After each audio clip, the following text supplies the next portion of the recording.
ئەوانەی میوان هاتوون ئەو ئامادەبوانەی چالاکوانانە و ڕاگەیاندکاران هیوادارم هەموو لایەک ساق و تەندروست بن. ئەمڕۆ ئێمە بۆ شەرمەزارکردنی ئەو بوختانە گەورەی کە بە ژنە چالاکوانێ کراوە لێرە لێدوانێک ئەین وەکو کەمپینی یەکریزی ژنان دژی توندوتیژی و داگیرکاری کە کۆمەڵێک ژنانی ڕێکخراوەکان و چالاکوانین لێرە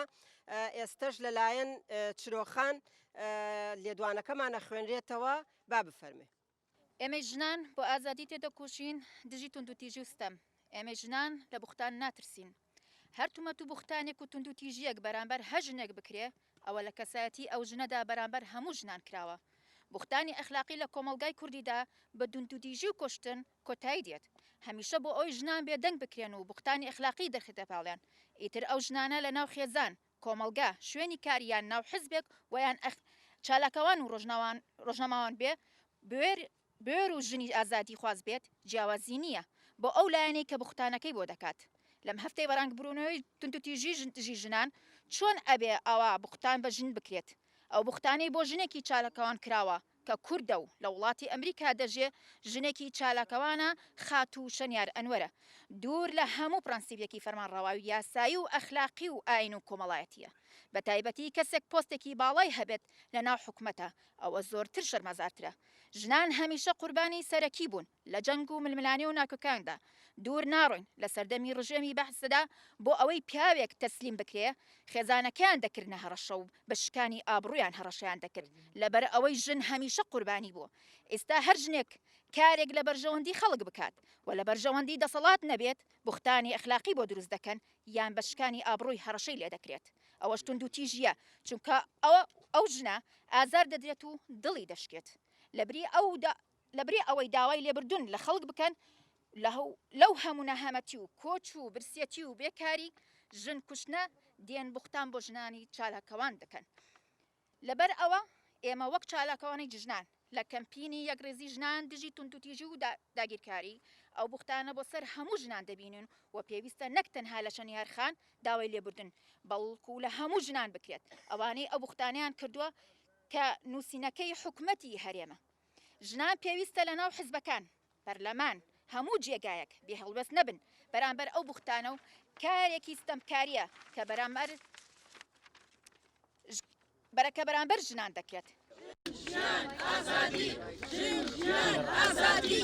مێژوویەکی دوور و درێژی هەیە لەوەی کە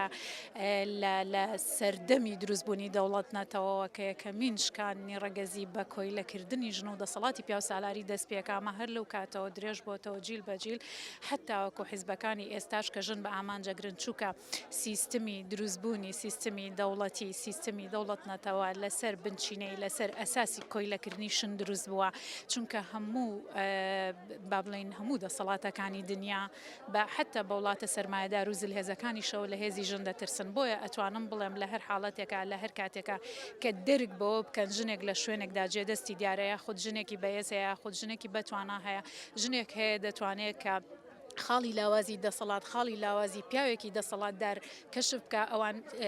ڕاستە و خۆ پەنا بۆ ئەوە بن کە تۆمەیەکی ئەخلاقی بخەنە پاڵ یا خود شتێکی ئەخلاقی بۆ دروستکەن چکە لە کۆمەلگای کوردیدا تا کە شت تەنها شت کە پشتی پێ بەستراوە بۆ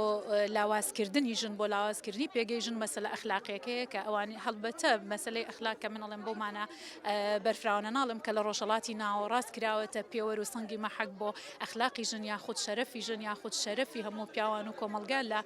خاڵی لاوازی ژن لە شەرەفی ژندا بیرێتەوە بە پێچوانەوە من پێم وایە ژن زۆر لەوە گەورەترە لە کە بکرێتە شەرەفی پیا و بکرێتە یاخود جاری وایە کێشەیەکی کۆمەڵایەتیە دەبینی بابەتەکە ئەکرێتە بابەتێکی ئەخلاقی کێشەیەکی سیاسیە ئەکرێتە ئەتوانم بڵێم هەموو شتەکان کێشەی سیاسیە هەموو شتەکان لە سیاسەتەوە سەرچاوەگرێدەنا ئەگەر ئەو حتا ئەم ڕیکلامەی لەم ڕۆژەیە لەم چەند ڕۆژەی دواییە کە بۆ خاتو شنیار ئەنوەر کراوە بۆ چەندین خاتوونی چالاکوانی ترجاق سەر بە هەر حزب بن سەر بە هەر حزب ینی لایەنێکی سیاسی بن ئەتوانم بڵێم هەر هەمان شتە دووبارە بێتەوە هەمان کارە دووبارە بێتەوە کە لە کاتێکا کە با بڵین دوو حیزب کە دژی یەکترن ئەمیان لە دژی ئەو شتێکەکە خانە پەناباتە بەرژن لە بەرۆی ژنەکە ناشریم کا بۆ ئەوەی کە لە کەسایەتی ژندا لە کۆمەلگا بدرێت لە کەسایەتی ژندا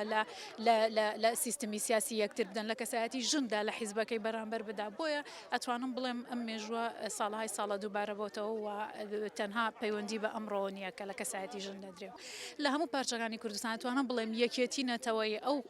ئەو شتە ئەو نقطە بەهێزێ ئەو خاڵە گرنگەیە کە ئەتوانێت ژنان یەک بخات و بەڕێخستنکردنی ژنان و یەکبوونی ژنان و پەروەردەکردنی ژنان لە هەر ئاستێکا بن لە دەسەڵاتا بێت لە سیاسیا بێت لە ڕێکخراوەکانی ژنان بێت هەڵبەتە لەگەڵ ڕێزم کاریگەری ئەو کاریگەریانەی کە لە پێشترا باسما کرد بە تایبەت حیزبە سیاسیەکانی کوردستان کە هەر لە سیستەمی سیاسی کۆنەوە هاتووە نەک تەنها ئەم دەسەڵاتانەی ئێستا کاریگەری هەبووە بۆ حتا بۆ ئێستاژ لەسەر ئەوەی کە یەکێتی نەتەوەی ژنان دروست نەبێت چکە بە یەکبوونی یەکێتی نەتەوەی ژنان کە مەترسێکی گەورە دروستەکە بۆ سەر دەسەڵات بۆیە من پێم وایە یەکێتی نەتەوەی ژنان گرنگە و یەکڕایی ژنان گرنگە گەرچی لە بیر و بۆچوونی سیاسیدا جیاواز بن و جیاوازی ڕایان هەبێ بەڵام پێویستە لە مەسەلە ژنانەکاندا ژنان بە بێ بیرکردنەوە لە جیاوازی بیر و ڕای سیاسی یەکێتێکی نەتەوەی گرنگ هەبێ لە چوار پارچەی کوردستان تاکو بتوانرێت لۆبیەکی بەهێز دروست بکرێت پێم وایەوە چارەسەری کێشەی ژنەکە